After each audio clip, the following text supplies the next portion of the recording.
Hi, my name's Ivan Parker. I'm the National Leader of the Apostolic Church UK. It's my privilege to be sharing with you Take 5, and I'm sharing from the book of Isaiah, which I understand you're studying at the moment, and we're going to be looking at chapters 13, 14 and 15 today. Hopefully we'll find some encouraging thoughts for you. But I'm guessing you'll have already read these chapters and you'll be asking the question, how on earth is he going to find anything encouraging to say in those 3 chapters? They're all doom and gloom. Well, there are some encouraging things to find in there, and we're going to explore that right now. All 3 of these chapters are prophetic chapters. They're proper proclamations of judgment. Judgment from God on the nations. Now that sounds heavy, because they are heavy. There are really strong words in these chapters and others that surround them. And they are really thoughts from God himself about injustice, persecution and tyranny, particularly when it comes to God's people and his plan and purposes for his people. These prophecies are quite hard to follow, and that's because they kind of bounce around from prophecies that will be imminent, then more medium term, and then long term. But because we have the whole Bible narrative and we can look back in hindsight, it's easier for us to understand these things when we take all that into consideration. So we're able to sort out the ones that were imminent, we're able to see the ones that were medium term, but we're also able to look at things that are still yet to come. So I said I'd encourage you at the beginning. The first thing I want to encourage you in is that God is true to his word. And that is something that is really powerful, something we really need to lean into. If he says he's going to do something, God will do it. So we know that early in these verses, in these chapters that we look at, it says that the Assyrians will overthrow the Babylonians, and the Babylonians will overthrow the Medes. And those things were predicted hundreds of years before they actually happened. But they actually happened. We know that historically. They are facts for us today. And we also know that in the Old Testament, there are hundreds of prophecies about all sorts of things, but there are hundreds pertaining to Jesus himself and to his coming and to his life and his death, his resurrection.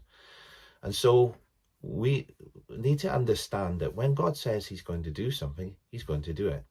So we know of those hundreds of those prophecies. If we were just to take 8 and look at those and see how precise they are in terms of their fulfillment, the odds of that happening are absolutely massive.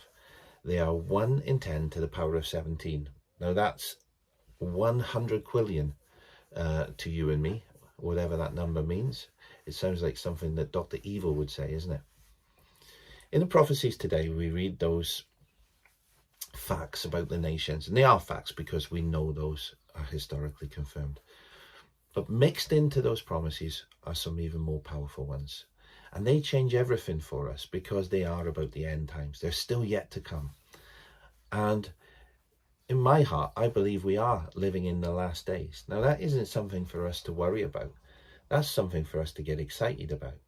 Again, because we have the whole narrative, we have the whole Bible, we're able to reflect on the insights that Jesus himself gives to the end times. We're able to look at what the epistles say about the end times. We're able to look at Revelation.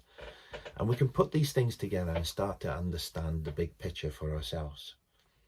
Now, we know the stats because we talked about the stats earlier on. We know the stats say that God will do what he's going to do.